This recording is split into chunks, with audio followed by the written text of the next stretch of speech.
Okay, folks, we'll bring the meeting back to order from closed session, and I'll have the city attorney give us an announcement from closed session, if you would. Thank you, Mr. Mayor. No reportable action from closed session, and direction was given to staff. Thank you.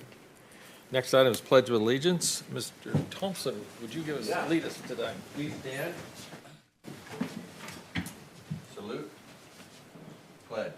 I pledge allegiance to the flag of the United States of America and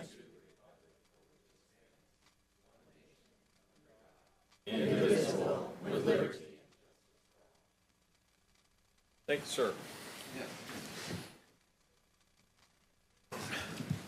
Welcome to everybody in the room. A little short message. If we have to leave the room for some reason, we would like you all to assemble out in the parking lot, and we're going to leave Mr. Belser to be the one to make sure that everyone's out of the building if we have to leave the building for some reason. The restrooms are down the hall if you need to use that, and then that is an exit door inclusive of the door that you came through. Just a little safety message. Adoption of agenda. Next up. Entertain a motion. I move that we adopt the agenda. Second. Call the roll, please. Motion passes unanimously. All right, excellent. Next item, presentation and proclamations. Tonight we have a presentation from PneumoCare. And come on up, folks. Welcome to the podium.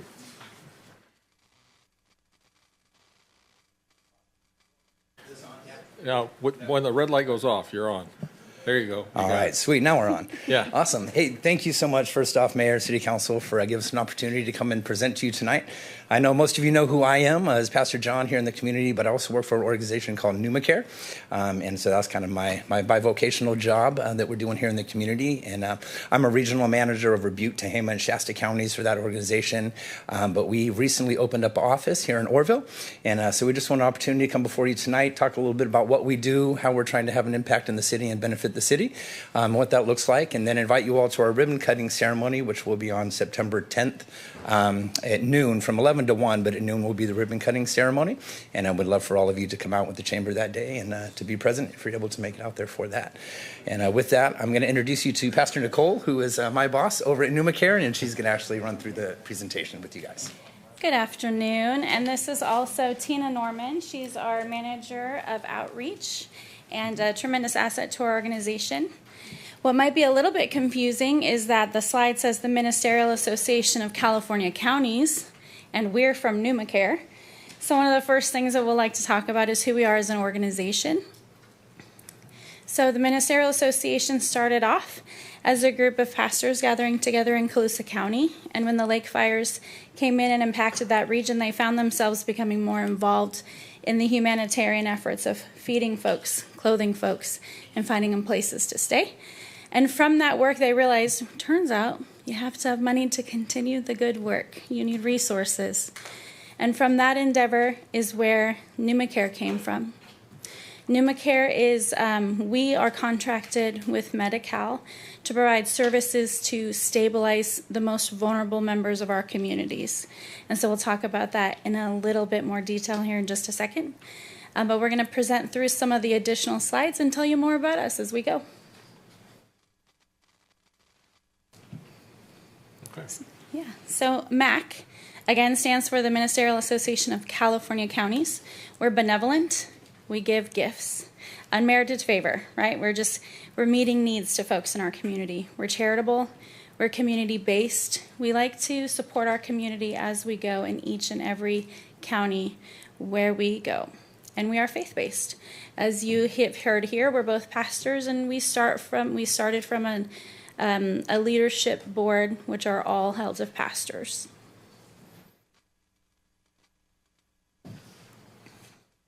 I already touched on this. I'm ahead.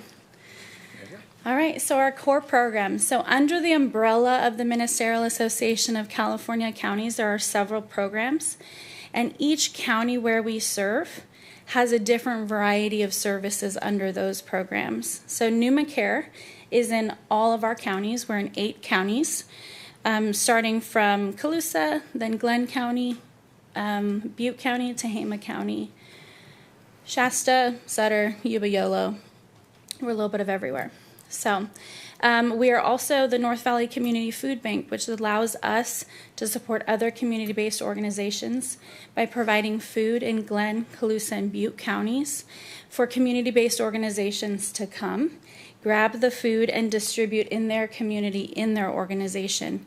To date, we have about 23 different community-based organizations that we provide food for.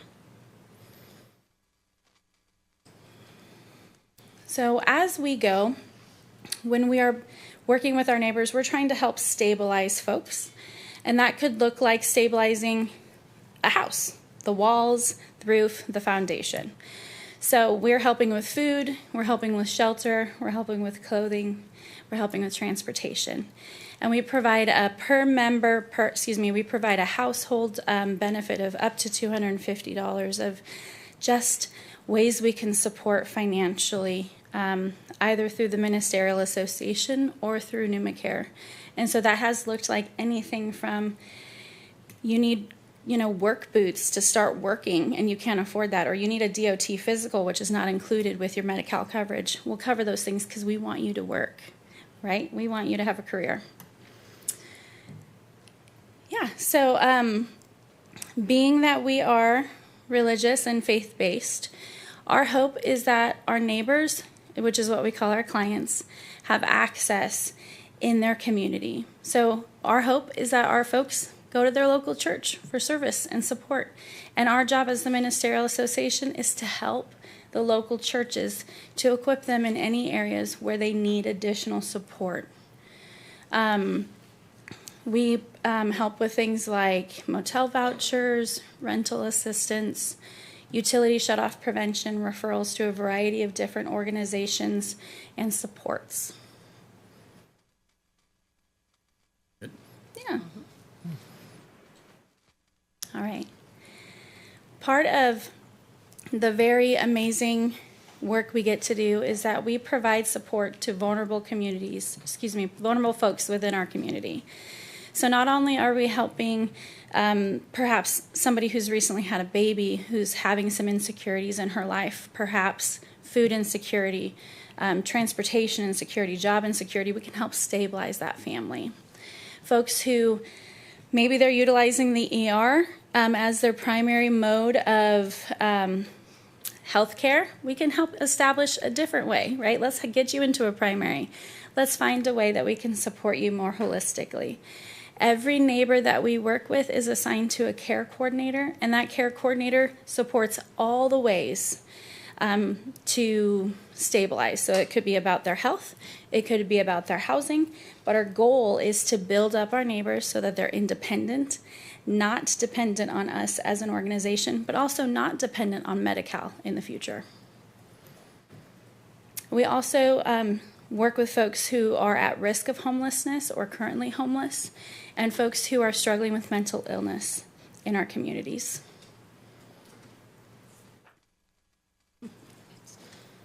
We broke it. There you go.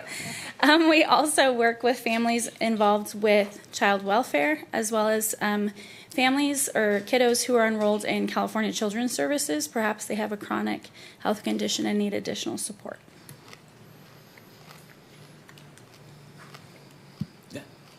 You're jump in? Awesome. So currently, since we've opened up our offices here in Orrville, we currently are serving 101 neighbors in the Orrville community. And so far this year, we've been able to get about 30 of those people housed through the assistance of housing deposits, not just housing transition navigation services, but then tenancy and sustaining services as well. So we're already seeing an impact right here in our community, which has been pretty awesome to see, right? And we know that we're not the only ones having an impact in these areas in our community. We're not the only one providing, ECM and community support services in our community. So our hope is to have a collaborative, approach to bring attention to some of these needs and addressing some of these needs within our community. One of the things that I like to say is there's so much need in our communities that there's definitely room for everyone, right, to get involved and do that. So I know that, like I say, we have 101 neighbors that we're serving currently here. That's just a small fraction of the people in our community that can use the help. And so we're really blessed to be able to play a role in helping each and every one of these neighbors.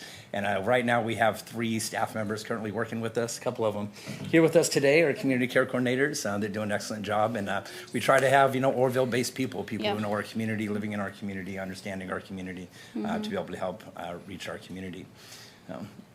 Really quickly, I do want to say that it's one of the coolest part about building in our respective counties is that we take referrals from local pastors for employment almost first and foremost. So our goal is to get somebody in every county who that's their home base. In Orville, folks live in Orville who are serving people in Orville. That makes the most sense. They know the resources, they know the climate, they know the neighbors, they know the community. Awesome. Quick question I have is, what's the location of your office? So we're at 2445 Oro Dam Boulevard, Unit 1, right next to the Mexican ice cream shop. So you can come for the ribbon cutting and stay for Okay. the ice cream. So.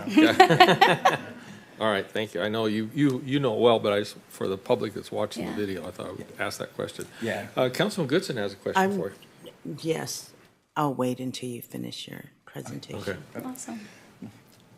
Do you want to touch on this, or? Sure. Yeah, so some of our other programs that are under the MAC umbrella are our workforce development program and our Thrive Center program. We have some other programs that are coming down the pike, such as medically tailored meals. But the point behind all of these programs are skill development. We want folks working, which means perhaps we help them with working skills. Soft skills, hard skills that will help them be employable. So that's our apprentice program in our workforce development. The idea is to teach anything from interviewing skills to learning actual on-the-job skills where they get to learn a register, learn food service, learn hospitality, learn a variety of different business models. We also have our Thrive Center, which is similar in that it's skill-based. But this program actually has more to do with how do we work on skills for maintaining a different level of life and independence. So conflict resolution, budgeting, understanding your community resources, how to engage in those, because our goal is to not give a man a fish. Our goal is to teach a man to fish so that they can continue to feed themselves. And so that's what these programs focus on. Awesome. So that pretty much concludes our presentation to you guys tonight. I know there's some questions, but just want to say thank you just once again for giving us an opportunity to introduce ourselves to the community and to invite you out to ribbon cutting. Thank you very much. Councilman Goodson is in the queue. Thank you so much for the presentation. Truly, it does take a village. There's so many needs, especially in our Butte County communities. So I couldn't help notice we have Oroville Rescue Mission in the house. Mm-hmm. We have Jordan's Crossing in the house. We can probably pack the room out with those that have been servicing this community with the same vision that you have shared. And so my question is, have each one of you come to the table with like a collaboration and maybe frame it shared vision? I put mutual shared vision for Oroville so that we're not talking about a turf discussion, but just to identify redundancies and any blind spots, see how you can work together. That would be amazing, yeah. Yeah, and so I'll give a twofold answer to that. As one is I've definitely been having some conversations with some of the other leaders in our community, right, and organizations that have been doing this kind of work. There's so much of it, right, in our community. There's so much need, and we definitely don't see it as a competitive market, but a collaborative market, right? That's one of the things we do as we come into communities. Although ECM and CS services are kind of the standard right across a lot of the work that we do. Some of the other programs we don't bring into a community when there's already existing programs in that community that are doing the same thing. We'll bring those into communities that don't already have those working within their community because we're not trying to come in and just overtake organizations that have been reaching communities for a long time. That's definitely not our heart or our goal. And so we're looking to be able to collaborate with the other agencies and organizations within our community to have the best impact that we have and to have even working understandings between us as to how those things flow and function and operate and how we work together in conversations and all those sorts of things. The other is one of the things that has benefited benefited our region tremendously has been the NorCal Collaborative meeting, which is all of the service providers within the Northern California area pretty much coming together on a regular basis and discussing how these programs work. The California Initiative and the work that we're doing through ECM and CS is relatively new. It's only been around about, 3 years, somewhere in there, being funded by the government this way. And so there's been a tremendous push through some former leaders in our community. It's the H2, right, is what it's called? H2O strategies, H2O yeah. strategies, and that's being led by Rick Rawson. He used to be with Rideout Hospital there, and he's kind of leading up the charge in that NorCal Collaborative. And it's been a wonderful effort to see all of the organizations from out the Northern California territory even come together to talk about how these programs work and how we can best impact our communities. Yeah. We love to continue that conversation if we feel like it's not been fleshed out enough, because it seems like you can't over communicate, so that turf wars, we don't need those. We got enough people, we got Absolutely. enough need. So thanks for bringing that up. Thank you. Councilman Johnstone's in the queue. Yeah, thank you. I appreciate that. Thank you for your presentation. Pastor, you had said not doing what is already being done in the community. Although it does sound to me like there's a lot of services that you are providing that are already being done. So how are you guys going to be different in fulfilling those needs when there's very similar skill building, all those different things that you guys talked about are already being done by a lot of the community services? So how are you going to be different? That's a really great question. I think I want to peel apart a couple different layers to that. For example, under our umbrella of services, we have a pregnancy support center. We have no interest or desire to bring that to Oroville because Caring for Women is doing an amazing job. They have enough need. We don't need competition. However, our ECM and our CS, so our CS having to do with housing and our ECM having to do with health promotion, those pieces, we're actually contracted to provide services to certain populations of focus and bill Medi-Cal directly. While some of those are seen already in play, for example, homelessness or serious mental illness, substance use, we also work with additional populations of focus which may not be represented currently. So the birth equity population, the high utilizer population, the child welfare involved population, and the California Children's Services. So it could seem like we're doing the same thing, but actually we're reaching different demographics within the need of the community. I hope that kind of clarifies a little bit. I mean, a little bit. I mean, I still, a lot of what you've said is already being utilized. So I think a lot of the demographics are going to be the same. So there's going to be a lot of overlapping. And Which, that- I mean, yeah. there's a need, right? So Yeah. I just wanted clarification on how, as far as when we were talking about turf wars, right? Absolutely. And I'd say part of that is one of the things that we've been really intentional about in a lot of the communities that we come into is building relationships with the organizations that are already there. I met with Pastor Allen the other day already. We sat down and just chatted about some things. We have a long-standing relationship about what does some of this stuff look like, right? Yeah. And we have this with the Torres Shelter and other, PATH and other, homeless shelters and agencies as well, where we're not trying to, if somebody is better served, that's living in the shelter, being better served through community support service through that shelter, we're not trying to jump all over that, right? We want them to be served within the area in which they can. Yeah. And so a lot of the people that we serve aren't really involved in other organizations in the community right now is what we're finding, right? A lot of those are actually we're a lot of young families, single mothers that aren't homeless but are at risk of homelessness, elderly, disabled. So we're reaching another population within the community of Oroville right now that I don't want to say is untouched because it definitely is being touched and it is being served, but there's just so much need. We're even finding that ourselves. I mean, we're pretty well staffed and we're not well staffed enough, right? Right. ECM and the CS McCallum Initiative has been a shot in the arm to a lot of nonprofits in our communities, right? It's been an excellent source of funding to be able to help to prop them up and to be able to help them do the work that they're doing within the communities. And so I think we've all kind of jumped on board with this a little bit, and seen the opportunity to, support There's the a mission, need. right? Support the programs. And so our heart is definitely, mine especially, many of you know me reach out to me. Let's have a phone call. Let's sit down. Let's chat about it. Let's talk and see how we can be collaborative and work together to best reach our community. Thank you. Yeah. Vice Mayor Smith is in the queue. Appreciate it.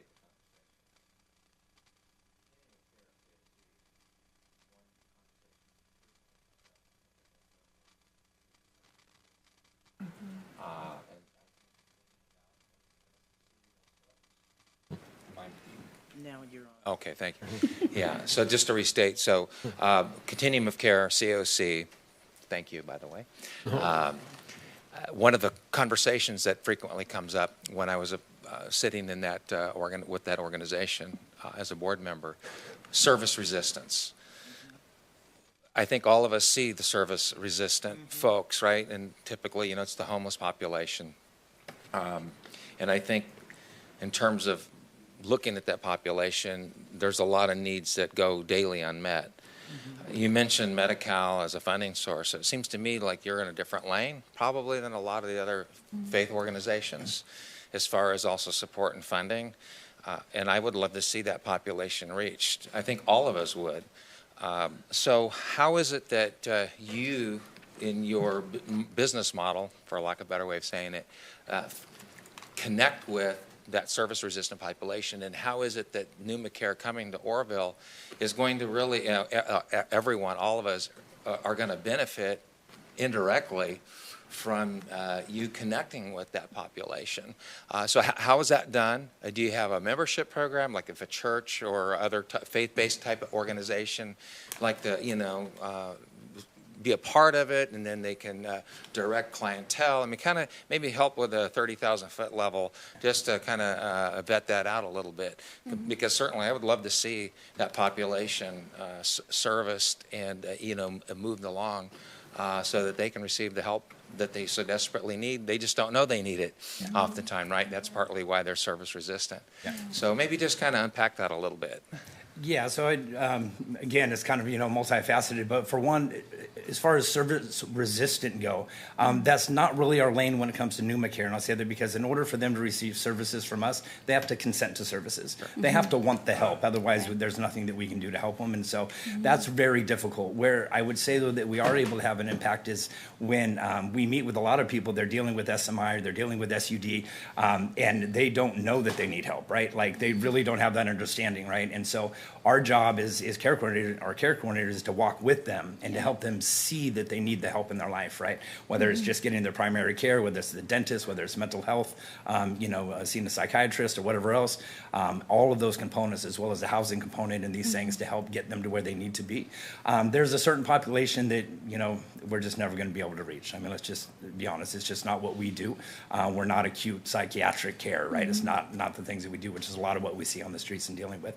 But our heart, honestly, is to partner with local churches. And so that's what we do in a lot of communities. So through the Ministerial Association of California Counties, in each county that we go into, we are building out ministerial associations. It started in Colusa, it's expanding to others.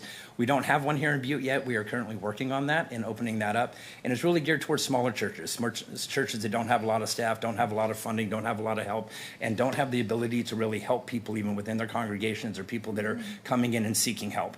So it's a way for them to be able to say, hey, well, go see NumaCare, go see the Ministerial Association, and maybe they can help you out, right?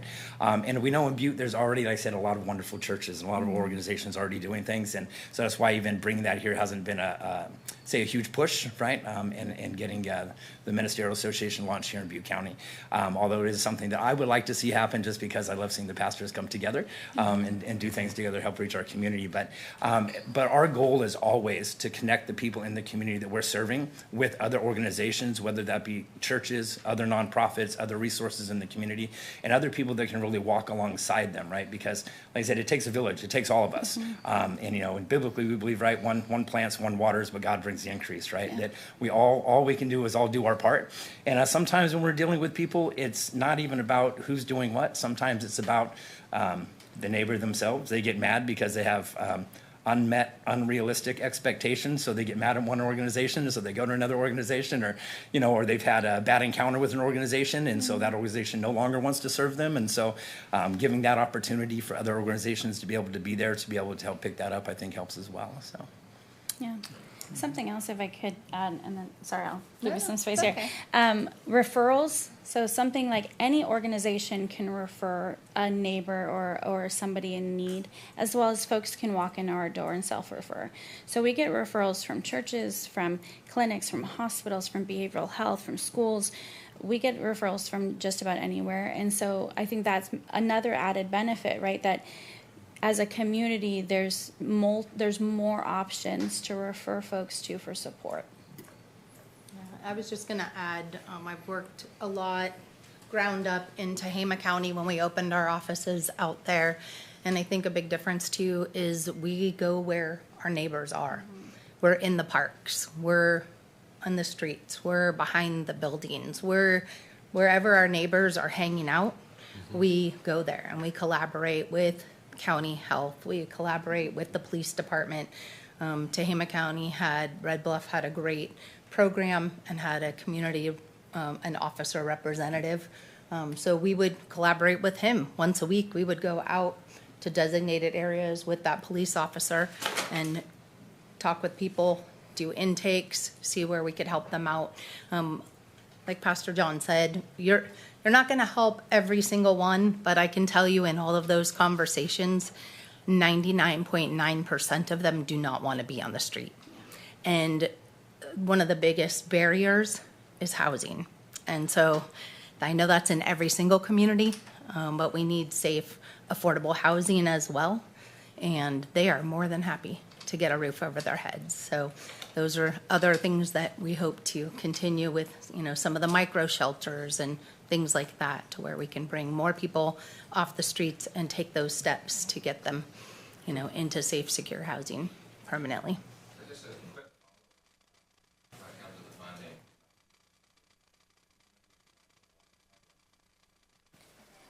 Oh, there it is again. Again, thinking about the funding piece, right? So in the general public, they might be thinking, this is faith-based. And so, the two taboos that you're always told to not talk about with the family is politics and religion. We're doing both here today. And so, with that funding piece, so, how do you handle the faith piece? I mean, because you're receiving public funding. And so, I'm not a religious person, but yet I might appreciate the services that you have to offer. And so how is that handled in the sense of, I don't want religion jammed down my throat, but I want what you have, right? So how do you handle that? Yeah. I say that we do what we do because it's compelled. We're compelled to do it, but we don't force it on anybody else. When you come in, we're providing a service. That's what we're contracted to do. We're there for you. We do an intake with you. We go through all the steps, all the processes with you. We give you that. If the door opens or a conversation opens for us to have a spiritual conversation, then we'll go down that road. If it doesn't, or if they don't want it or they shut it down, it's not something that we force them to partake in or have a conversation about or anything else.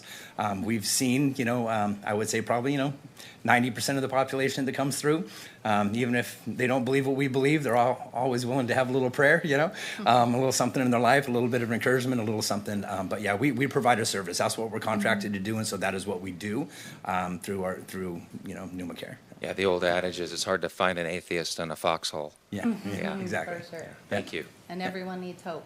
And there's a lack of it on the streets. So trying to give that hope.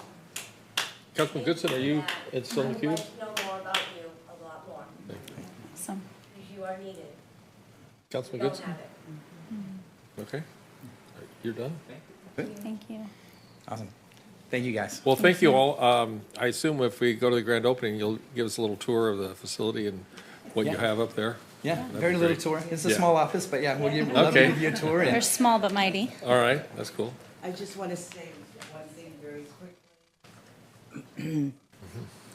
What you missed this opportunity to share one of your biggest strengths, and that is your, and it's a part of your ECM services.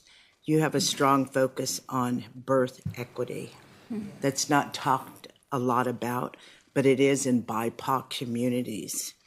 And so my confession is that I'm very much aware of what you do in other counties. I work for Youth for Change. Your name is familiar. And so that's the presence that you have in communities of color, because we know that there is a high rate of birth challenges among communities of color. So that's how I know you. Thank you for sharing that. Thank you, folks. Appreciate that, and welcome to Orville. Thank you all, and most of you have my number. If you have any questions, feel free to reach Oh, out. we got your number. Thank you. All right. Caleb, it's now time for public communication hearing of non-agenda items. Do we have any cards? Yes, Mr. Mayor, we sure do. We sure do. We will begin tonight with Rhonda Magnuson, followed by the cameraman. Did you say the camera or the candy man? Camera. The camera or the candy man? Rhonda, would you like to speak? Yes, I'm sorry. Okay. Okay.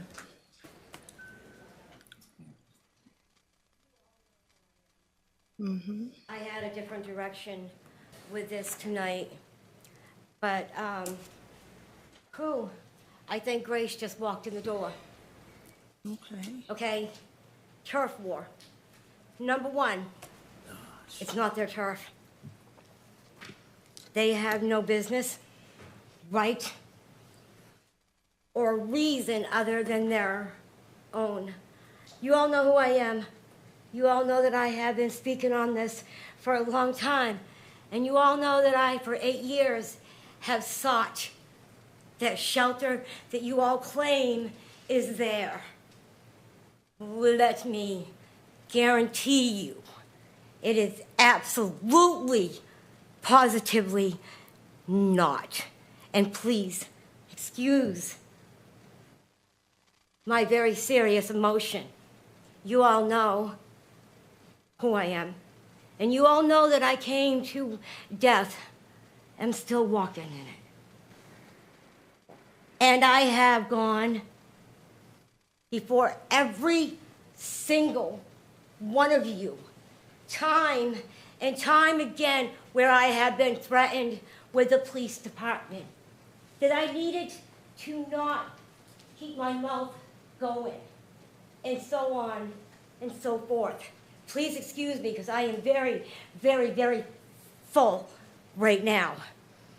But one thing I am not, I'm not a drug addict. I am not an alcoholic. I am reformed many, many freaking moons ago. But do you know, for the last 8 moons, 8 years of moons, I have lived on these streets, and I have begged, and I have prayed, and I have asked. And excuse my pointing, it's not something that I should be doing. But when I have 47 seconds left, I'm going to tell you something. Shut it down. Shut them down. Shut Jordan down. Shut the whole damn thing down, because they're not doing right by it. 4.7 million, 2.7 freaking million, 37 per signature per freaking day per person. You put the money where it needs to be put. And I, from what I just seen, there is your freaking answer. Because they, and you, and most certainly you, sir. I bid you a good day. Thank you. Thank you. Up Do we have next. another card? Yes, we do. Up next, we have the cameraman, followed by Alan Dykes. Welcome, cameraman.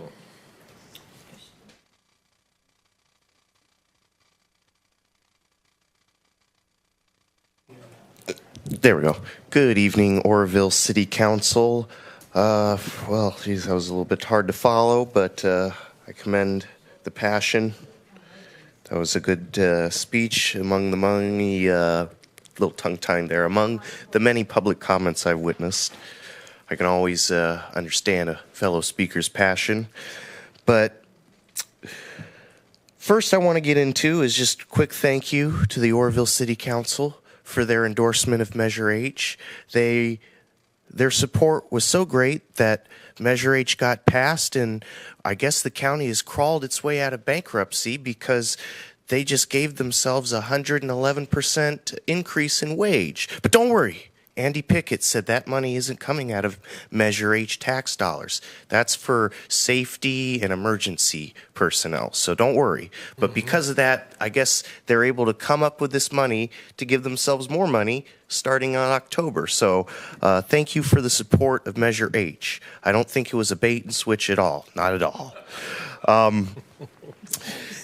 I'd also like to mention that I've been noticing on some of the local Facebook groups here in Oroville, there's been some posts regarding some, I wouldn't say necessarily provable, it's related to human trafficking, but there's some weird activity going on. People posted that they've been followed late at night. Most recently, I saw a post where a man and a woman were in their car together around 1, 2 o'clock in the morning, and somebody tried to open their door and take the female passenger out, but they were able to get away, and the other person took off. So just putting that out there. I don't know if they're all connected, but it's definitely strange that there's these posts are being made from not just one person, but different individuals. So just a message of public safety to, I guess, keep your eyes and ears open, see something, say something, that is, you never know. And finally, just want to, with my time remaining, give a thank you to the National Night Out. I was able to briefly attend. Enjoyed the ice cream. It was nice to see familiar faces, have a good talk, and socialize and strengthen community relations. And with that, I will say thank you. Have a good evening. Thanks, sir. Thank you. Next Up next, we have Alan Dykes, followed by Daniel Vaught. Welcome, Alan. Hey, good evening, Mr. Mayor, City Council. I just came to give you a quick update about what is going on up at Mission Esperanza. Most of you made it to our ribbon cutting a couple of weeks ago. Those that did not get the invitation, I apologize for that. I did miss some faces. Some of you had other things that you had they had to do. Completely understandable. However, here's where we're at. We have started housing people at Mission Esperanza. We started our soft opening. It started off a little bit slow. As of today, we have 10 people staying there. We're working the bugs out. Out of those 10, we have 5 that are slated to actually be able to move to the next level, and they're going to be able to go into pallet shelters. And that is what our goal is to get people into the transitional part. These are individuals that are not service resistant, but they want change, and they are working certain avenues to be able to move forward. And so we do estimate that we will be continuing to increase the census numbers as we move forward. But right now things are going good. There's a few little hiccups, with anything. We knew that when we built this boat, there'd be a few little holes in it, and we're definitely got a lot of bubble gum and tape, and we're getting everything going so she stays afloat. But I just want to let you know that's what's going on. We're moving forward, and thank you for the partnership. Each and every one of you have worked we've worked hand in hand. There's been some hiccups, but we made through, and we're looking forward to our next projects. Thank you. Alan, we have a couple questions. Councilman Johnstone has a question for you. It's not so much for Pastor, it's more for Chief. How, now that Esperanza is open, or maybe even Ron can answer this, now that it's open, are service resistant, how can we utilize that to manage better? You're shaking your head, yeah. Kind of, I wasn't, okay. You know what I'm gonna ask, right? We can't force them, but what it definitely does is it opens up the fact that there are options for these folks. And so it kind of takes away the excuse of, we don't have a place to go, so it allows us to show a little tougher love in taking care of business. But we can't force them. No, okay. And Ron? So we have our team out there, community navigator, housing navigator, code enforcement, the MLEs, that partner up with us and the police. They're providing everything they can about the pallet shelter and letting everybody know, getting the word out there that it's open and to go check it out. Okay. So, again, we can't, relocate people, but, we're trying. Thank you. Quick question, do we have I don't know if we have, or do you have like business cards to give your location and whatnot? Is that something we've done yet, or? Yeah. I'm just thinking when our staff runs across them, something like that might be helpful, just location and where to go and who to call. We have multiple.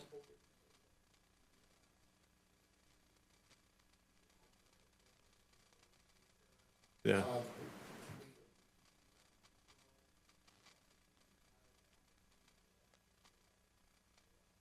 So, and the main way. Zero, that is our main number, and if you call that, we can actually, we can work different things out that way. Cool. Thank you, sir. Oh, Councilman Goodson's in the queue. Mr. Yes, thank you.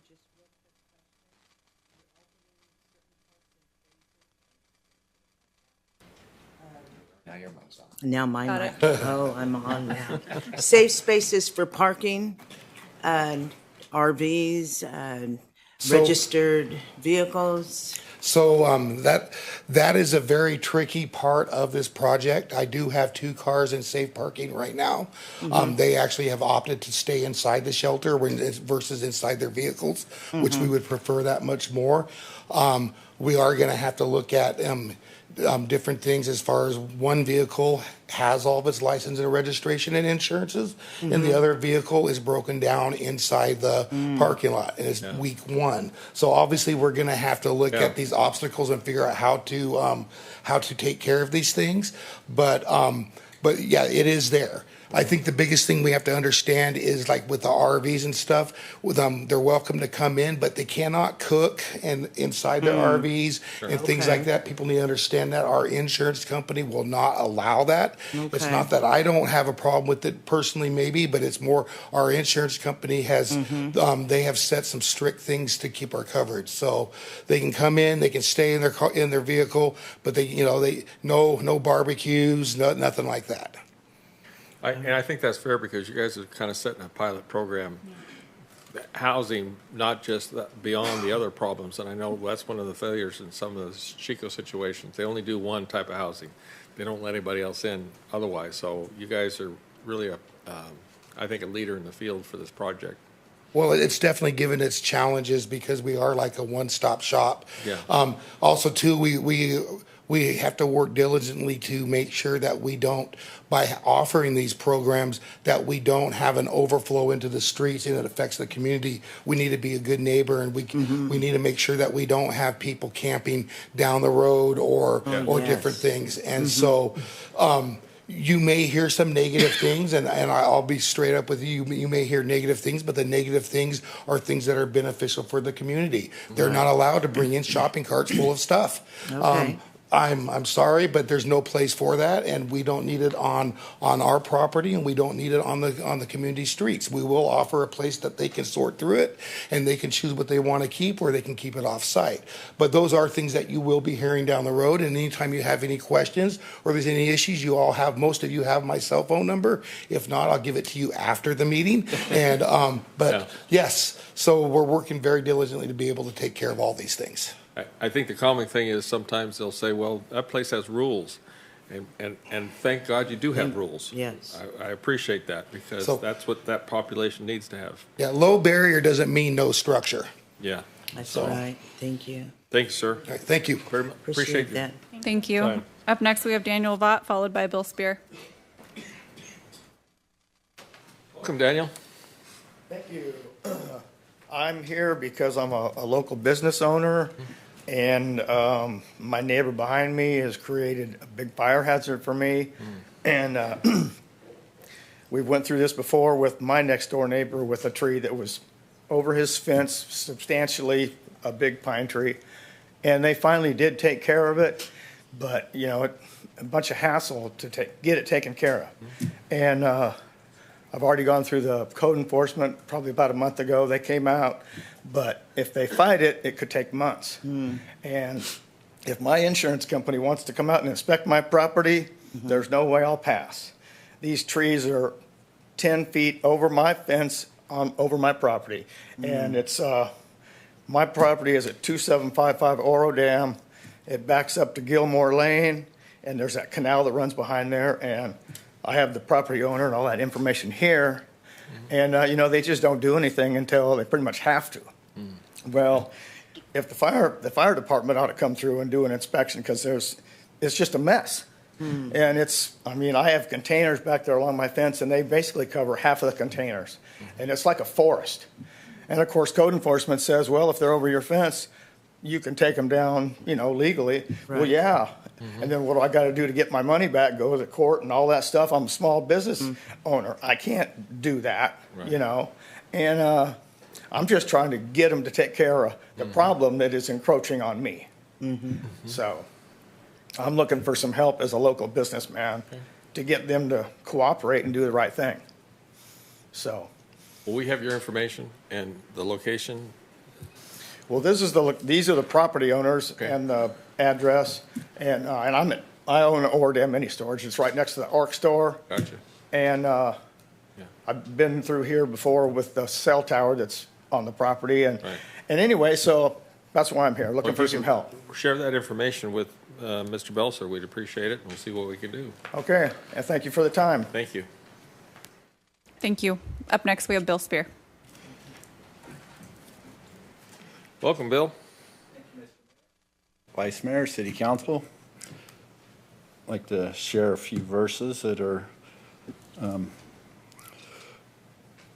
mean a lot to me, and I'd like to thank Pastor Allen and the Oroville Rescue Mission and speak it over him. Says, it's in Joshua, my servant Moses is dead. Now then you and all these people get ready to cross over Jordan River into the land I am about to give them. Give to the Israelites. I will give you every place that you set your foot, as I promised Moses. No one will be able to stand against you all the days of your life, as I was with Moses, so I will be with you. I will never leave you nor forsake you. Be strong and courageous, because you will lead these people to inherit the land I swore to their ancestors to give them. Thank you, Pastor Allen, for all your years of being faithful, and you're doing an awesome job out there. Father, we are thankful for our city council, Lord, and we speak it over them. Be strong and courageous. For our police and firefighters, that when the alarm goes, they charge into it. We pray courage and strength, Lord, for our city, for our rescue mission, Lord. Thank you for it opening up, and we pray that you would fill it up, Lord, and then process them through up into the next level of the life that you have for them, God. That you said, as we've done to the least of these, we've done unto you, and we just pray that you would continue to make us strong and courageous, continue to give us opportunities, Lord, to make a difference in people's lives, continue to bless our city, Lord. And we pray that for all those that serve, all the service groups, the Hope Center, and all of the people that are out of fighting the battle on the front lines. Continue, God, to give us guidance and strength and wisdom. It says, if we lack wisdom, let him ask God, who gives generously to all, and it will be given. Bless our city council, bless their families, bless their health. In every way, Lord, we pray for you to be glorified, for your kingdom come, your will be done here in Oroville as it is in heaven. In Jesus' name, amen. Thanks, sir. That's all I have for That's it? submitted speaker cards. Okay, folks, we're going to move to council announcements and reports. Councilman, have anything they'd like to mention real quick first, and then we'll go to staff? Vice Mayor Smith. Yeah, thank you, Mr. Mayor.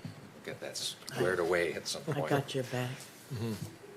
I want to bring to everyone's attention that this August 21st, the Feather River Parks District will be hosting a community conversation regarding the Feather River Park cleanup. which is an annual happening.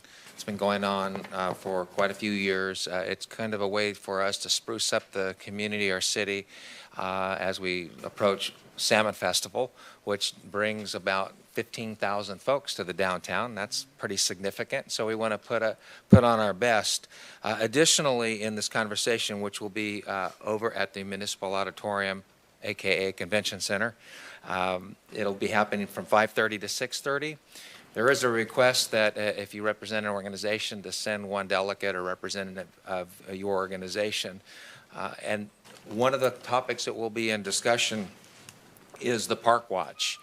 Several years ago, there was an app that the Park District had that allowed you the opportunity to report issues in the park.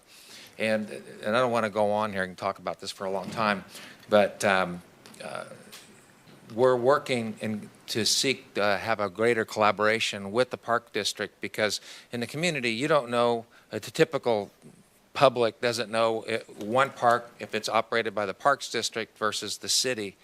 And so those are some collaborative conversations need to happen so we do a better job connect. So when you do see something or report something or you're using a park, anyway, this meeting in part and parcel is also going to be discussing how to do a better job and how to encourage a higher level of utilization of our parks. And a lot of folks do report concerns about, things that go on in the parks that are concerning or alarming. And so we certainly, as a part of that, want to encourage utilization of our parks. When good people use the parks, the bad people seem to melt off into the background. So however you define that. But anyway, I want to encourage everyone to, if you can, to participate in this, again, at the 21st of August, 5:30 to 6:30. I think it's super important. So if you want to be a part of that cleanup, I don't know if there's a city staff that want to be a part of that as well. I think that would be super important. To get our parks cleaned up and our community ready for an awesome Salmon Festival and into the future. Yeah, thank you. Anybody else? I'm going to add a couple of quick items. The Butte College's new Science and Technology building was opened up on Friday. 70,000 square feet of new learning classrooms, best state-of-the-art classrooms. And, I've been out at Butte College quite a bit, and you got to realize that's an Orville address, folks. 3536 Butte Campus Drive, 95965. So that's our really community. The thing that got me was the planetarium. It was marvelous. Yeah, it's like when they start opening it up to the public, I certainly recommend you go there. Yes. I was in shock. I had no idea. It's probably the best planetarium north of Sacramento, or even Northern California. It's all brand new, 30-foot dome. It's really something to see, and I definitely suggest you sign up for that. The other thing was we had a grouping put together by Cal Water, Senator Daly's office, and PG&E over at the Union Coffee Shop, and it was just a whole bunch of community members just getting together and talking. And I applaud the effort. It was really nice. Got to see a lot of people that we don't see every day, and it lasted for an hour or so. And it's a good way just to get together and chat with folks and find out what's going on in the other agencies and the other activities. We had a lot of folks from Chico. Chico Councilman, I think, if I remember right, yeah. So. And Gridley. Oh, that's right.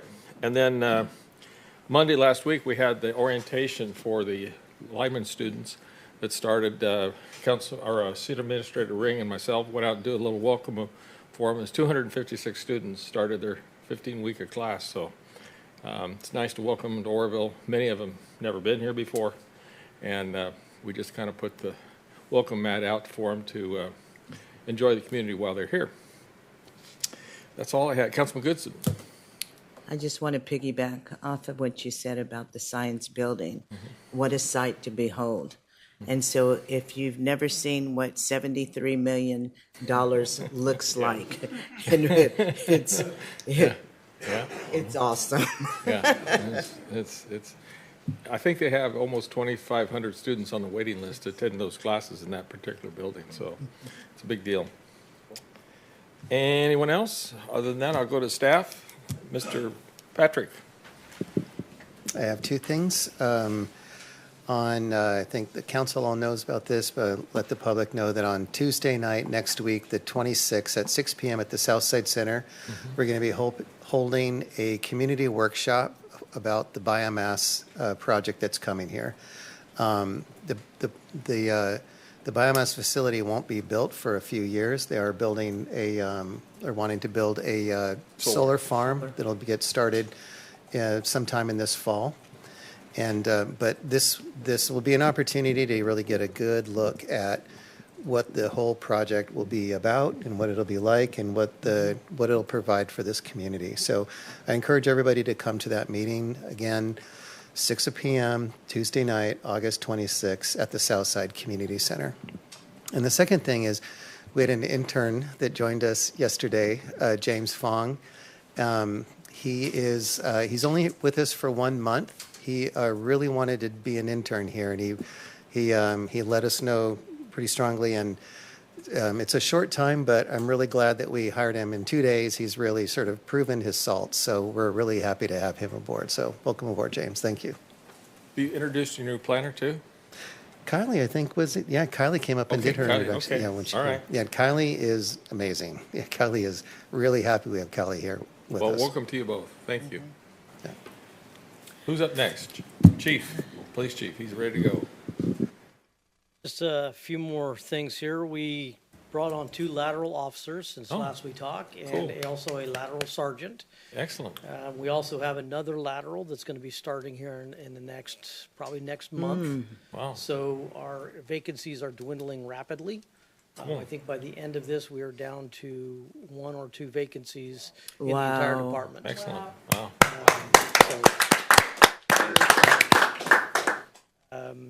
National Night Out 2 weeks ago was a lot of fun. If you had a chance to come out there, the officers had a great time Yeah. meeting and greeting with the community. So we're looking to do more events like that in a larger scale. We just really enjoyed that. We got our new Flock Live View mobile trailer camera in.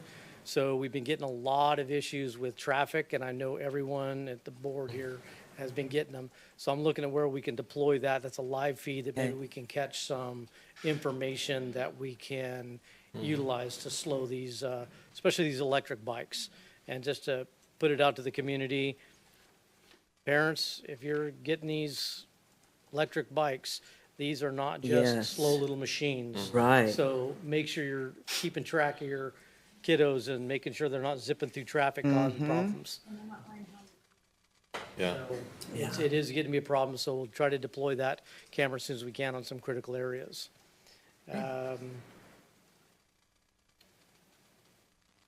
And just one of our newer officers just been doing an outstanding job. And so halfway through the year, he's got 156 arrests and 16 DUI arrests. Wow. And this is a brand new guy just tearing it up. And this is with extreme high call volume this summer. Yeah. We've been slammed, and he's still able to find some time. So shout out to Officer Moreno, doing a Okay. fantastic Moreno. job. Okay. Cool. Who's next? Oh, Smith? excuse me, Councilman Weber, I'm sorry. Yeah, hey, Chief, what is your officer's name, the younger guy? It starts with, I know it, and it's slipping, it's Mick something, is he MC something? McGee? Yeah, McGee. Yeah? Yeah, so I had an awesome experience with him that I can't wait, I was really eager to tell you about and tell the council. So after church, last week, we walked out of church and I noticed some of the guys from our church standing there talking to this lady that lives across the street from the church on the corner of Lincoln and High Street right there. And she was clearly distraught, and she was having a really hard time trying to enunciate, like she couldn't speak, and it was just a really, it was heartbreaking. My daughter Dallas and I were trying to help her, and so finally I couldn't figure out because she didn't have a phone. This big old long story. We're trying to help her. She was really confused. She was distraught. She was looking for somebody. And finally I called OPD and kind of like thought, well, maybe, I don't know, maybe they have a contact. I don't know, maybe something, you know.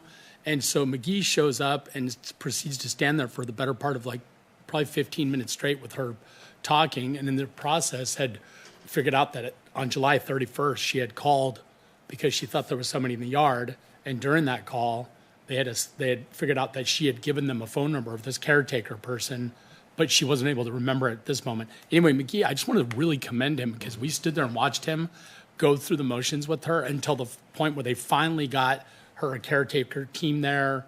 And it was really it was really an awesome moment to see them go above and beyond to do their job and really get the care for that woman that she needed. So I just wanted to commend that for sure. McGee did an excellent job. Thank you very much. Those stories mean a lot because that means the guys are really bucking it down and showing they care. And Yeah. the guys do care. Right. All the troops care. So thank you. I'll let him know. Vice Mayor Smith. Yeah, this is also addressed to the chief with the e-bike issue. You know, those of us that are a bit further along in our maturity super appreciate the wild outdoors that e-bikes open up. And, I've been kind of following, some of the concerns statewide. And so it would be wonderful to see a higher level of collaboration the city and like our school districts, talking to the kiddos, talking about bike safety. Because as we all know, what invariably happens is you have a few bad actors that wreck it for the rest of us. And I love being able to use my e-bike on our trails because I can experience our trails. As we move along in life, it becomes more and more limiting. And so, this technology has just been a super blessing, and especially to the senior community. And I just really hate to see a few bad actors wreck it for all of us. So I'm just kind of just throwing that out there, some potential conversation with our schools, our high schools, and to do what we can to try to prevent, unfortunately, what government frequently does, which is, we're going to lay down the law because we have some bad actors, and then it wrecks it for the rest. So, And that's a good point. Yeah. And Anyway, I appreciate that. Yeah, Thank and I'll you. bring up the fact, and education, also the different levels of electric bike. It's not just one size fits all. yeah. Right. Depending on the amperage and the size, it could actually get into where it needs to be registered, and it becomes Sure. a motor vehicle. And Right. so those aspects. Yeah, Isn't all over the like place. they've All came of the out above. all of a sudden they're Yeah. all over. Yeah. Yeah. Thank you. I'm going to add a comment too. I had given the chief a situation where a local bank had seen something happen in the parking lot, and what they saw is not what actually happened. And I asked him to take a look at it because they were not happy with what the officer did. But when you find out the story, it's very appropriate. The child was screaming and yelling, but the child was it autistic, and so it didn't look good from the parking lot. And I was hit up by 5 or 6 ladies there, and I said, "Hey, whoa, wait a minute, relax." And then the chief went over and reviewed everything, and then went back and talked to the bank. And the bank really appreciated your visit, very much so. And that's the thing that happens. Sometimes what you see is not what actually occurs. Right. A small child yelling and screaming, well, that's his normal, and I appreciate your taking care of that because they all felt much better because they're all moms and they saw a child, thoughting the child was getting abused. It's completely the other way around. The child was autistic and wanted something or whatever, so that's a big help. Belzer? No? Alyssa? Just a really quick one from me. I wanted to introduce our new assistant civil engineer who has been patiently waiting in the back of that's Jacob Glick. He kind of grew up in Northern California area and then spent a few years in Alaska and now is finding his way back here. So, Well, welcome, Jacob. Yep, really happy to have him on board. Thank you to have you. Appreciate that. Over here, Ruth? Yeah. Oh, I'm sorry, Councilman Thompson. I can wait. Okay. All right. I just want to give you an update on the CalPERS investment return for 2025. So they put out a preliminary investment return of 11.6%. Nice. So that would, if that stands, that would drop our unfunded liability down to 10 million. Oh, wow. But we're going to have our municipal advisors come later because CalPERS, every time they have an investment, a positive investment return, they start doing some adjusting. And so right now they're going through an asset liability management study. And what that means is they usually tend to drop the discount rate, which means our liability goes up. Goes up. Yeah. So I wouldn't take that figure to the bank just yet. So they're going to come later and give you a formal update after the asset liability management study is over and let you know exactly what it means to us. But on top of that 10 million, that preliminary number, we have outstanding pension obligation bonds of 16 million. So our total unfunded liability is 26 million right now. That's cool. Yeah. So. Well, it's been worse. Yeah. Weren't we at 80 million at one time? I think that was Yeah, a that was well. termination. Thompson. Yeah. That was a termination cost. But We were. Councilman Thompson, go ahead. go back. Yeah, thank you. I just wanted to just reemphasize what Chief Wines mentioned about the vacancies. I've been here for 9 years, and I know this goes farther back than that. 9 years ago, for those Oh, that were around, yes. the city was at a skeletal crew. Three on shift. And, for Yeah. sure, at least, as for my tenure, 9 years and counting, and before that, our staff with the police department was low, and that equates to what was heard for a long time in this community is, yeah, police officers show up and they say they can't do anything about it, and they move on to the next issue. And I just commend you because you stepped in. It hasn't even been a year, and under your leadership, you've accomplished something in just really a short period of time of bringing us up to the staffing level that you have. Really, to me, emphasizes the amount of trust that these lateral officers are coming over and saying we want to serve not only the city but serve under your leadership. Right. And so I don't think that the community. We just heard some information about officers who are going above and beyond, and it's just a different day for Oroville. The public safety and all that it affects everything. It affects our citizens, affects our businesses. It affects every level of demographic in this community, and it is the foundation for really a peaceful and prosperous community. And so it really can't be underemphasized, the work that you've done and the accomplishment that you have for this community. And so I just want to say from the bottom of my heart, thank you so much for what you're doing. I know it's not a easy job, and you deal with a lot of issues that we don't even know about. But this is a monumentous day for this community, and I just applaud you. Thank you so much for what you're doing.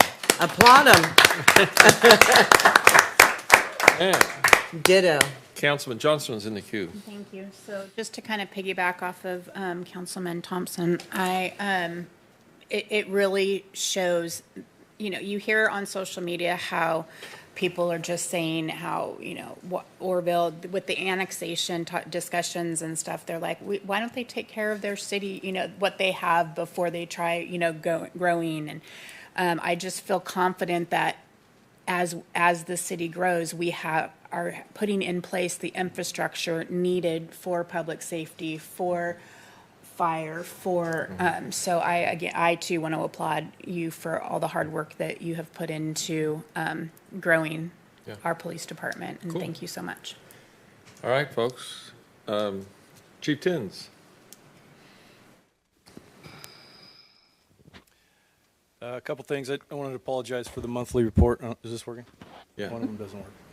There you go. Monthly report was missing a few pie graphs, but the information and the numbers and the call stats are correct. Okay. But I'm going to work through that with our command center for the next report, so that's updated. And also I wanted to report out really quickly that the B occupancy business fire safety inspections, Title 19 inspections, urgent companies have been out in the community over the last probably 4, 5, 6 months performing those. We're over halfway done with all the B business occupancies in town. And the guys have done a great job. And then I think there's about 30 more businesses left for our guys to do. We're going to hold off on those for a few months, probably till January, and then we'll wrap those up. And then all businesses, as far as B occupancies, will be compliant. Good. In Good to hear. So, Excellent. Thank you.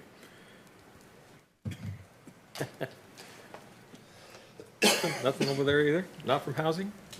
Okay. All right, folks. We move on to the consent calendar. And I'll entertain a motion for consent unless I have someone wants to pull anything. So moved. Second. Call the roll, please.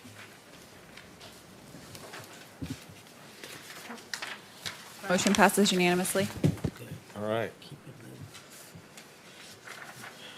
And we're up to regular business. Number 7, additional stop signs on Bird Street at Downer Street.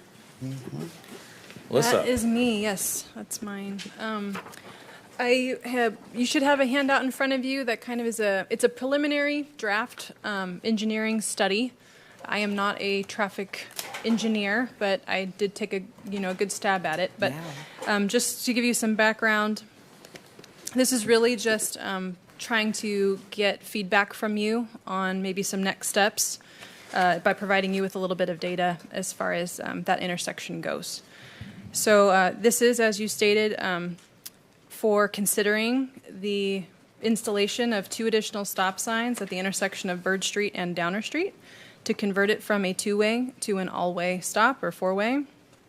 Currently, Bird Street operates as a through street with stop control only on Downer Street. But due to consistent pedestrian traffic crossing Bird Street, we do have a public parking lot right there at that southeast corner.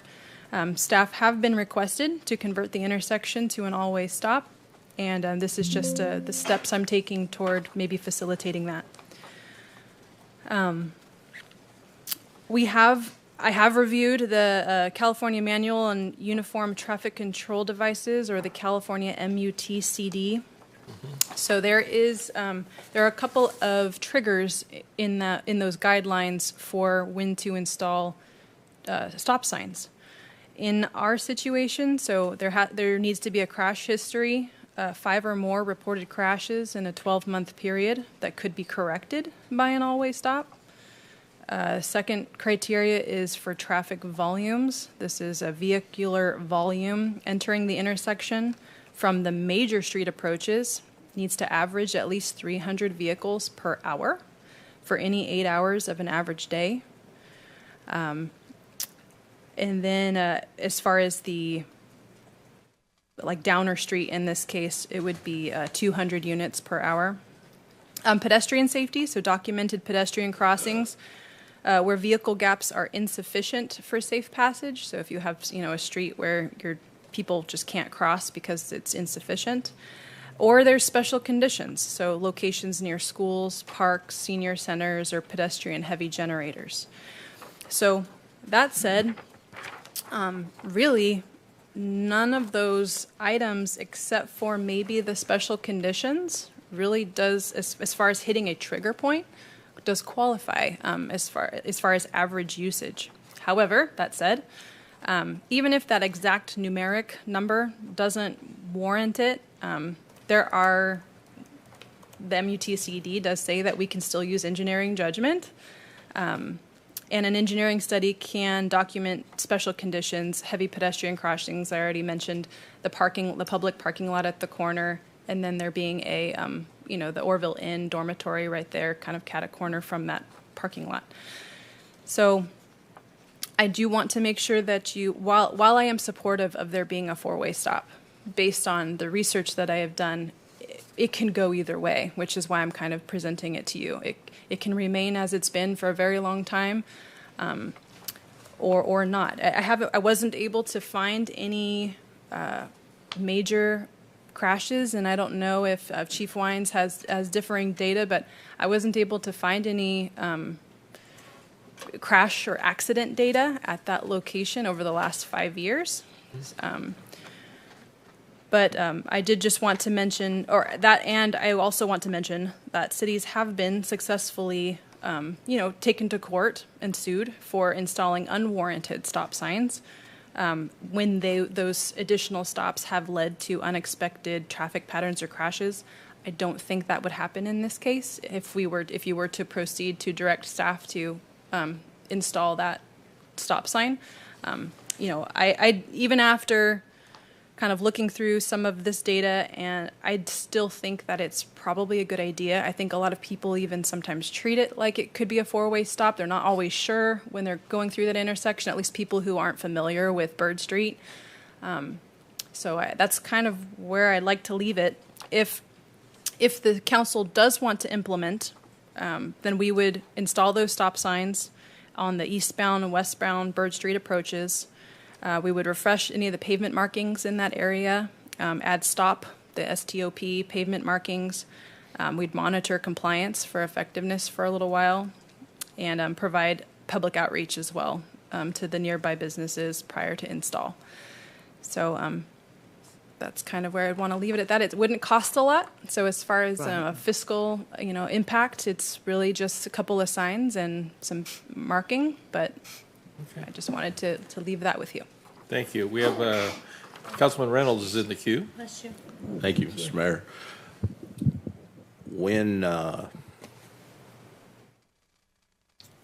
When we started working on the 149 interchange out there, it was a stop sign and a left-hand turn across traffic on Highway 70. And there were several wrecks there. But when we started working on it, it was a $10 million project. And by the time we got it through with all of the qualifications and red tape and everything, it turned out to be a $110 million project, 11 deaths, and it took 10 years. So I would be willing to put my position, my council seat on putting a stop sign there, because that is a dangerous intersection. And we don't need to wait for somebody to get crippled or killed before we make that decision. I say preventive measures. So, thank you. Vice Mayor Smith is in the queue. Thank you, Mr. Mayor. It just as an ancillary comment to the overall issue of traffic and appropriate stop signs, just a personal observation, just to elevate this conversation a little bit. And I'm in agreement with Councilman Reynolds on this issue. Vegetation comes to maybe code enforcement and also the red curbing where you don't have parking at intersections. Because I personally find that there's a lot of places in our town where you can't adequately see down the street as you try to, make your way out into the intersection. So just kind of just bring that, since we're on this topic about safety and intersection safety, but there's a lot of places in town where it'll be one. I know it can be frustrating if I'm a homeowner and now I'm getting some red curbing painted on my corner, but I think that would be something that we really need to look at. Just again, in the interest of public safety and intersection safety, that can really be an issue, and in particular vegetation. And I'm not sure if it's a homeowner's response. And I've noticed personal property owners where you allow your vegetation to, encroach. I don't know if there's a process for the public to weigh in on that. I have a couple of properties I could report on right now. But just since we're on this topic, again, not to belabor it, I think it's just a good conversation to have about public safety driving through our town and navigating around about town. Thank you. Councilman Goodson. $1,200 is a small price for safety. And so I'm always apprehensive when, I have to stop but the other person doesn't. I believe that a four-way will reduce high-speed collisions, especially that if anybody's ever had a T-bone experience, you know what I'm talking about. So I think we need to do it. It's a matter of there's going to be you're going to hear a few people getting used to it, but in the long run, yeah. Councilman Weber. Yes, thank you, Mr. Mayor. So, every single intersection has the potential to be, deadly for sure. And I do agree that this would be beneficial I travel that road every day, up and down, taking my son to high school. And so there is a lot of cross traffic that happens there, especially with the gym on the corner. So I see the benefit in that. But I would like to, you and I had a recent conversation where I was raising this. So and I'm sure every single person on this dais has some sort of street in their district that is a problem child, and, just a few weeks ago, there was an accident on a high in Lincoln, and that required a bunch of bystanders to rush out into the street and extract the door that was on the child, pinned their leg inside. So I know for a fact that there's a bunch of accidents at that intersection and at Huntoon High as well. So level of severity, level of concern, I'm sure that, like I said, and I agree, this intersection should be addressed. However, every intersection has the potential to be deadly, The high in Huntoon and high in Lincoln, in my own estimation, I would love to see the traffic stuff. Chief Wines and I were texting earlier. He's going to get me some data tomorrow. Thank you for that, Chief, because I know that there's been several incidents right there. So highest and best use, sure, let's put a stop sign at Bird and Downer. Highest and best use, though, would be some serious traffic studies and traffic calming measures on both of those intersections there, because I've witnessed, like I said, many, many times. I don't know how many times, but enough to know it was a significant amount. So I don't know what that looks like to do a traffic study for there, but I sure would love to see that done. And, whatever that looks like, to come up with measures that would prevent that speeding, because especially coming down Huntoon, which we addressed this a few weeks ago, if not a month ago, maybe, I don't know. But coming down Huntoon, because it's basically a racetrack from, Oradam and Lincoln all the way down to Montgomery. There's nothing to calm them down. So they hit that downhill slope right there, and they're flying, and I mean getting it. And it's the same thing coming up, out of downtown. Lincoln doesn't have any traffic calming measures, so they go up, and they're flying. They come to that intersection and T-bone cars at least 2 or 3 times that I've seen. I don't know how many times though. So along with what we're talking about, because that seems like it's a relevantly easy thing to do, a couple stop signs and then paint the crosswalks. I would love those intersections to be looked at too. And then lastly, on Pomona, in between 5th Avenue and Veach, is also like a racetrack to my constituents down there, because there's no they're slowing them down right there. Also, and 5th Avenue too, now that I think about it, 5th from Mitchell to Montgomery, basically, right? Another racetrack. And I'm sure everybody on here could talk about a racetrack in their district. I know Scott has raised, Councilmember Thompson has raised his concerns with Oral Quincy several times. So, but yeah, talk about deadly, talk about potential for disaster. There's other intersections that have far more, but I'm in agreement with putting the stop signs there for sure. Thank you. Councilman Thompson. Thank you. Just as a curiosity with the stop signs, are they just going to be the static stop signs, or will they have kind of a flashing light? Just the static stop signs that are consistent through downtown. Yeah, I don't know the cost of doing something with a little flashing on it, but I know that if it's, that intersection's been here for a long time and people have been driving it for a long time, and some people probably for a while won't see it. I'm not sure if there can be a temporary thing they could put there. I think we can do something temporarily for like the first 30 days. We can have something flashing. I believe we have like A-frame barricades that we can have that are flashing that kind of draw attention. Just so that people start getting used to the fact that. Because I know, for example, on Boynton, there was a stop sign, as you know, was put in there, and I drive that all the time. And I remember, you start thinking about things, and you start thinking about where you're going and what you're doing, and all of a sudden I was like, whoa, there's a stop sign. And I'm on the council. Yeah. It's just like happened. It's like, well, okay. Yeah, you want to be careful. Paula's got a camera there. She could catch you. Yeah, right. So yeah, I'm going to add just a personal experience to it. I always wonder when they said we got to have so many accidents before we do something. It's like I don't understand that psychology, but that's the concept that it is. It's like, wait a minute. And I'm certainly supportive of this 4-way stop sign, because 6th and Bird, I was through the intersection and a lady went through her side and busted the stop sign and hit my truck at 45 miles an hour. And now I have truck payments, and my old red truck is gone. So, and it's a thing downtown. And it's beyond just the stop signs. We got to, what the chief is talking about, we got to start working with those folks. And she admitted, yeah, I was going 45. I just went right through the stop sign. Okay. So that's what we're dealing with. So I appreciate that. And I have no problem with the stop signs being there. That's fine. Vice Mayor Smith. Yeah. I was going to ask Mr. Belser, with code enforcement, just to maybe give us all a little advice, because all of us can think of that intersection. We all have one in our mind when it comes to vegetation. And so just as a community, we can all participate in elevating safety. And so what would that process look like? How would we address We that? have an ordinance. We have a standardized letter that we send out to people when we get complaints about their vegetation obstructing the roadway. Right. And if I go and look at it and I say, yeah, this is extremely hazardous, we just chop it up. Yeah. And we have a right to do that. It's a summary abatement. It's in our ordinance as well. If something's a hazard Right. to the public, then we can, you know, and we can bill them, so.